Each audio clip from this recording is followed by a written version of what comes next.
What is going on, ladies and gentlemen? Randy here with RTS Mobile Gaming, bringing you an absolutely amazing video today. We are playing the Lord of the Rings Rise to War, and we are talking through this latest patch that came out a few hours ago. It has a few portions of it that are highly controversial. We're going to talk through them and move from there, okay? So drop down into the description, join the Forge Discord with all of the other folks. Pew pew. First change, all right?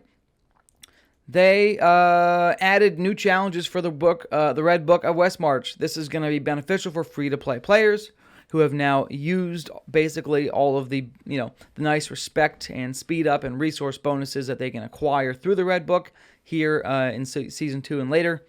So this will add basically a continuation on that little mini-game to give you some more in-game things to do, resources, speed ups, and respect items that you can gain from the Red Book of Westmarch. I do like that. Adding a little more content. Very nice. The next change is adding the official YouTube community. So what does this mean? This means that when you go click on the event button in the top right hand corner, you can now go to the official YouTube channel for the game. You could also just go to my YouTube channel and set that as your favorite and your automatic wallpaper when you start your computer, and just have videos of me playing all day, because that's also important for your health.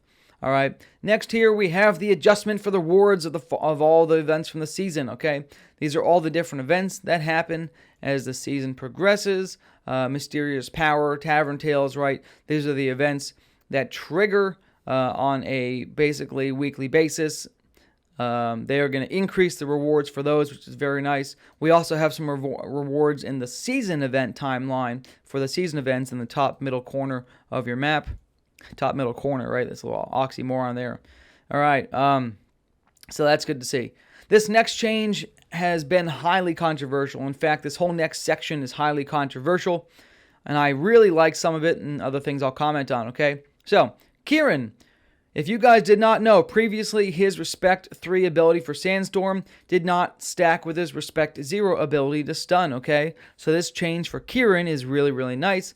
This is now giving Kieran a 100% chance, okay, to inflict minus damage on the enemy or 2 rounds of madness on the enemy starting in round 3 on a 2-round cooldown, okay?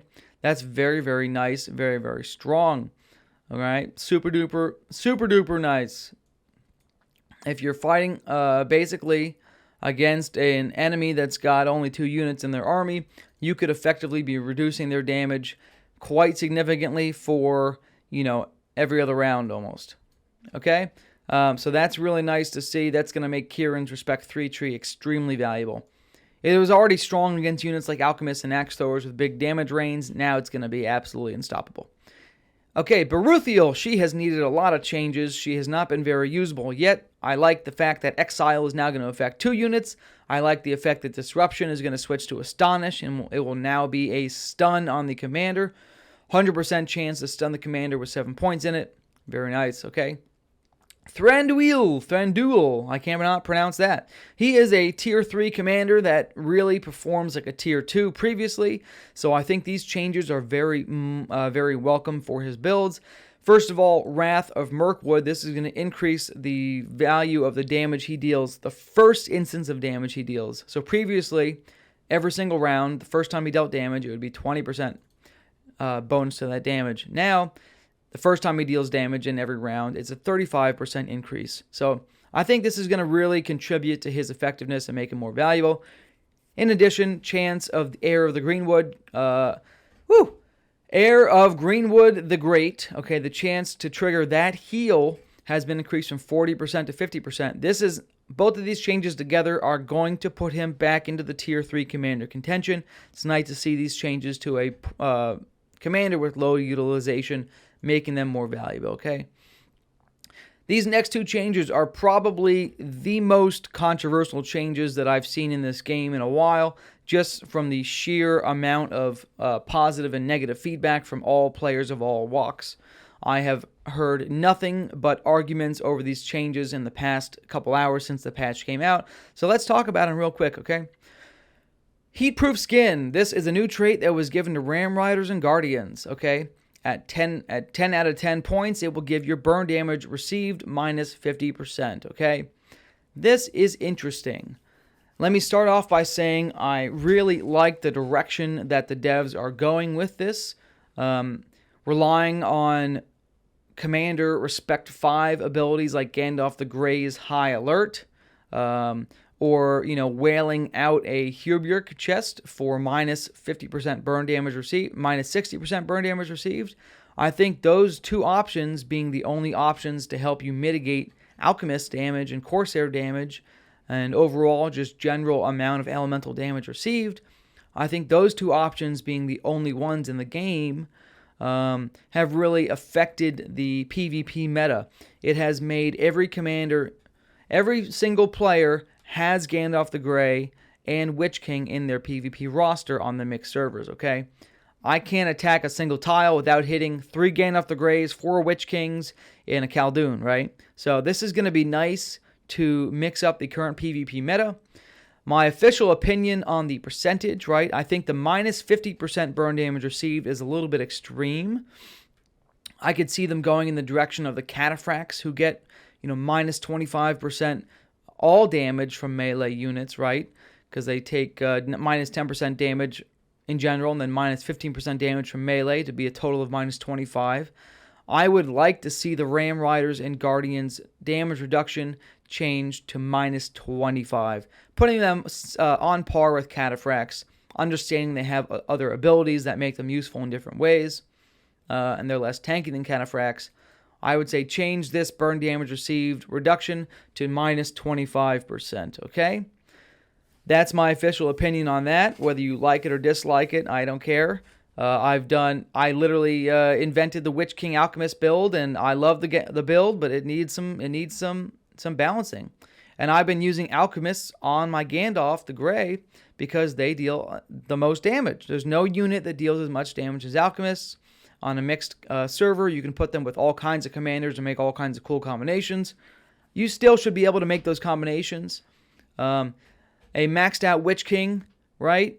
Or even a mid level like Respect 6, Respect 7, a couple pieces of purple gear Witch King should be able to hit a pair of Ram Riders, right, for 25 to 30k damage times 2, because he's got Convener. So you're still looking at 50 to 60,000 damage output in round 1, compared to what, the 80,000, 90,000 you see now. I mean, that's pretty reasonable. If you're changing this, those mega nukes down from 40,000, 50,000 damage a pop down to the 25, 30,000 damage a pop, that's really a fair balancing. However, I think this burn damage combined with Gandalf the Grey and other commanders' high alert abilities is going to be too overpowered, and it's going to really negatively affect the evil players on RP servers especially, but just across the board. Being able to combine this minus 50% plus the chest pieces plus the high alerts, I think you're going to get into a place where burn damage is taking a hit. So change this to 25% reduction. I think everyone will be happy, okay? This next thing here, increasing the resource cost of Tier 3 and Tier 4 units, right? Another highly controversial change. This increased, for examples, increased the resource cost for gold for Mama Kills from 3,000 a unit to 9,000 a unit. It also increased the Fell Beast quite significantly, and just in general, the resource cost of Tier 3 and Tier 4 units. So I like the direction this is going. I'm actually a strong supporter of increasing the resource cost. I feel like it's too easy to create full marches of Mama Kills and Fell Beasts. You see me just slamming away with my alerts and Dwarven with Fell Beasts and Mama Kills because I can train them quickly. So I like the idea of making them a little bit less obtainable. However, I think the amount that the resource cost increased is a little bit too steep for your typical player. If you aren't,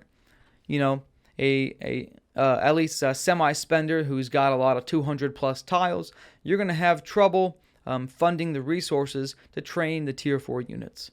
So making them rarer and more valuable is a good idea, but I think the steepness, let's reduce the increase and do it maybe in steps, right? Let's reduce that by about half, I would say, okay?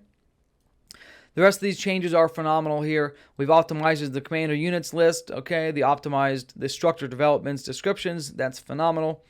The Long March command is available for United Faction land linkage. This was a big complaint early in Season 3. Previously, you were not able to actually Long March to your United Faction mates. There was quite a few alliances formed, right? Variags formed an alliance with Isengard here on Server 7 Season 3. Angmar formed an alliance with Gondor, and the whole goal of both of those unified factions was to be able to cross-pollinate and jump to a different battlefront and make some swift combat moves. Unfortunately, we were not able to long march to the other regions, right? Isengard lost their capital. Gondor lost their capital. So I think now that the Long March is going to work, this is going to be really, really interesting to see how that affects PvP in the new seasons. I'm really excited for that, okay? So that's really it. I mean, they got a few optimizations here, right? White Council had a little bug and a few other skills. It's nice to see that happen.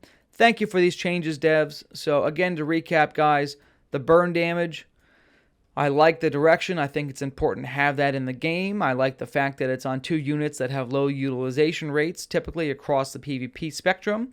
And I think it's going to be great if they can reduce that from 50% down to 25%.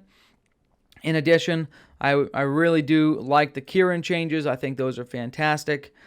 So don't listen to the hate mail on Kieran. He is actually a very strong commander right now. Yeah, you know what? He's got counters in the game, so does everybody else. So just because he's not going to beat every commander doesn't mean that he's not strong in many situations, especially now that he can both stun and inflict madness. So commanders that provide like madness immunity but not stun immunity, they're gonna be hard pressed to counter Kieran, and vice versa. Okay, and then of course the resource cost for tier 4 troops. Let's go ahead and just balance that a little bit. Okay, so I love you all a long time. Hook me up with that like and sub. Join the Forge Discord. Randy out.